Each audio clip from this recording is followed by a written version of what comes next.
Video लीजिए tempo का, इसका टेम्पो वाले एयरपोर्ट का। Adani defence and aerospace helping build a secure nation, also getting airports for free. और एट इट, ये एयरपोर्ट्स का भी पता लगाइए, कासा एयरलाइंस का भी पता लगा लीजिए ये है किसका। इंक्वायरी इसकी भी कर लीजिए प्लीज। Thank you. झुकेगा नहीं साला, गांधी है पप्पू समझे थे क्या? साथियों आदाब, में आमिर खान आजाद। साथियों किस तरह से राहुल गांधी अब प्रधानमंत्री नरेंद्र मोदी के भाषणों को मजा लेने लगे हैं। किस तरह से उन्होंने कहा कि टेम्पो में पैसे भर भर के भेजे जाते हैं, उस बात को मुंबई एयरपोर्ट पे भी राहुल गांधी ने पहुंचाया। और जैसे ही एयरपोर्ट पहुंचे उन्होंने कहा, वीडियो शेयर किया, कहा देखिए किस तरह से टेम्पो वाले का एयरपोर्ट है, जो टेम्पो में पैसा भेजते हैं उनका एयरपोर्ट है। किस तरह से एक एक एयरपोर्टों को उनके हवाले करते चले गए। जो भारत के सबसे ज्यादा समृद्ध एयरपोर्ट थे उनको 50 सालों के लिए इनको दे दिया गया। साथियों आप पहले इस वीडियो को देखिए राहुल गांधी जी की, फिर इस पर हम बात करते हैं। अभी हम लखनऊ एयरपोर्ट में लैंड किए हैं। ऐसे 7 एयरपोर्ट 2020 और 2021 के बीच में 50 साल के लिए हिंदुस्तान की जनता की पूंजी मुंबई, अहमदाबाद, लखनऊ, मंगलुरु, जयपुर, गुवाहाटी, तिरुवनंतपुरम, जबरदस्त एयरपोर्ट, इसको नरेंद्र मोदी ने रैपिड टेम्पो के साथ 2020 और 2021 के बीच में गौतम भाई को दे दिया। कितने टेम्पो लगे ये भी बता दीजिए। ये आप इंक्वायरी कब शुरू कर रहे हैं? आपने कहा था कि काला धन दे रहे हैं अदानी अंबानी। जरा इंक्वायरी शुरू कीजिए, सीबीआई भेजिए, ईडी भेजिए। इस वीडियो लीजिए टेम्पो का, इसका टेम्पो वाले एयरपोर्ट का। I mean these are questions the prime minister of India has got to answer, and जल्दी कराइए ना inquiry. Look up that Adani defence and aerospace helping build a secure nation, also getting airports for free. और at it, ये airports का भी पता लगाइए, Kasa airlines का भी पता लगा लीजिए ये है किसका। इंक्वायरी इसकी भी कर लीजिए प्लीज। Thank you. आपने वीडियो को देखा, राहुल गांधी ने किस तरह से एयरपोर्टों को गिनाया।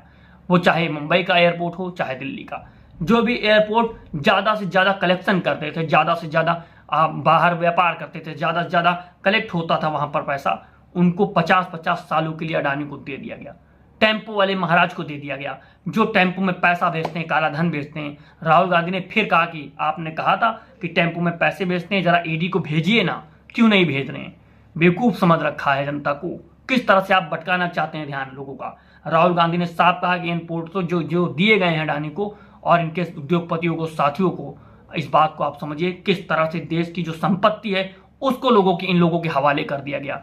जो बेसिक चीजें हैं उनको हवाले कर दिया जा रहा है और किस तरह से ज्यादा मुनाफा, ज्यादा से ज्यादा मुनाफा अपने साथियों को पहुंचाने की कोशिश की जा रही है और वसूली की जा रही है इलेक्ट्रल बॉन्ड के माध्यम से। अब इस बार जो 2024 में सुप्रीम कोर्ट ने इलेक्ट्रल बॉन्ड को असंवैधानिक करार कर दिया था, तो वसूली नहीं हो पाई। और जब वसूली नहीं हो पाई तो मोदी जी ने वही अपना गुजरात वाला मॉडल टेम्पो में जो पैसा लेते थे अडानी से अपने वहां पर लोकल चुनाव में, वही चुनाव मॉडल फिर से अपना दिया है। और किस आधार पे? वो जुबान से निकल गया। कहते हैं ना कि जब सच्चाई जो होती है वो जुबान से कभी कभी निकल आती है। वो सच्चाई निकल के आई है, अपना एक्सपीरियंस निकल के आया। साथियों इस बात को आप समझिए। साथियों जिन चीजों को आप देख रहे हैं, किस तरह से स्वास्थ्य पे ध्यान नहीं दिया जा रहा है, किस तरह से शिक्षा को गिराया जा रहा है, किस तरह से सारी चीजों को बर्बाद किया जा रहा है, कैसे पब्लिक सेक्टर को खत्म कर दिया गया, जियो को बढ़ाने के लिए बीएसएनएल को खत्म कर दिया गया। जो गली गली मोहल्ले मोहल्ले पहुंचा हुआ था बीएसएनएल, उसको 5G नेटवर्किंग नहीं दी गई, लेकिन किसको दे दी गई? जियो धन धनाधन जन, जो धन धनाधन कर रहे थे, प्रचार कर रहे थे, उनको पकड़ा दिया गया। उनको टावर लगाने नहीं पड़ते, उनको आराम से छतरी एक लगा देते हैं जो पुराने टावर हैं और आराम से उसका यूज करते हैं। कैसे नीतियों को बदल दिया गया जियो धन धनाधन करने के लिए। साथियों जियो धन धनाधन ऐसे धन धनाधन नहीं हुआ है, ये धन धनाधन करने के लिए बहुत कुछ नियमों को बदला गया है। इन नियमों को आप समझिए, किस तरह से नियमों को ताक पे रख दिया गया और ताक पे रखकर भी काम नहीं चला तो नियमों को पूरी तरह बदल दिया गया। नए नियम ला दिए गए कि कैसे जो रोमिंग कॉल होती, जो पैसा बनता था उसको, सारी चीजों को बीएसएनएल का खत्म कर दिया गया। कैसे अदर कंपनियां करती थी तो उसको अब पैसा आता था बीएसएनएल के पास, उस चीज को ही खत्म कर दिया गया। जिस तरह से बीएसएनएल की रीढ़ की हड्डी को तोड़ने का कार्य किया गया है जियो धन धनाधन करने के लिए, ये आप समझिए।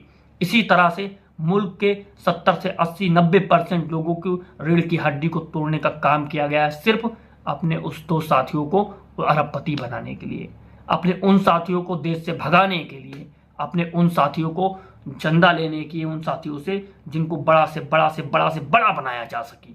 किस आधार पर सारी चीजें घटित हुई साथियों, इस बात को आप समझिए। यदि आप नहीं समझेंगे तो कोई नहीं समझेगा, क्योंकि समझने वाले आप हैं। सारी चीजों को आप निर्धारित करते हैं, क्योंकि आपके द्वारा देश बनता है, आप ही जनतंत्र हैं, आप ही इन चीजों को, लोकतंत्र को सबूत देते हैं और वोट डालते हैं, सारी चीजों को उखाड़ फेंकते हैं। किस तरह से आपने बड़ी बड़ी सत्ताओं को उखाड़ फेंका है। साथियों, अभी भी वक्त है, समझ जाइए। अभी भी ईवीएम का प्रयोग कीजिए, अपनी इस उंगली का प्रयोग कीजिए, इसका मत दीजिए। किस आधार पर आप मत देते हैं इस समझ लीजिए। जो फर्स्ट टाइम वोटर हैं उनसे भी विनम्र निवेदन है कि आप इस बात को समझिए कि आपका पहला वोट कहां जाएगा। क्या आपका पहला वोट उन लोगों के लिए जाएगा जो देश के बीच में दरार पैदा करना चाहते हैं, भाई भाई को आपस में लड़ाना चाहते हैं, या उन लोगों के लिए जाएगा जो रोजगार की बात करते हैं, क्या उन लोगों के लिए जाएगा जो शिक्षा की बात करते हैं, या उन लोगों के लिए जाएगा जो स्वास्थ्य की बात करते हैं। साथियों, ये आपको निर्धारित करना है। आप देख रहे हैं दो बोल न्यूज। मैं आमिर खान, आजाद इनकलाब जिंदाबाद। जय हिंद, जय भारत। वीडियो को साथियों ज्यादा से ज्यादा शेयर किया कीजिए, क्योंकि आपका एक शेयर, आपका एक थैंक्स बटन ही हमको सपोर्ट करता है अपनी आवाज को रखने के लिए। इनकलाब जिंदाबाद।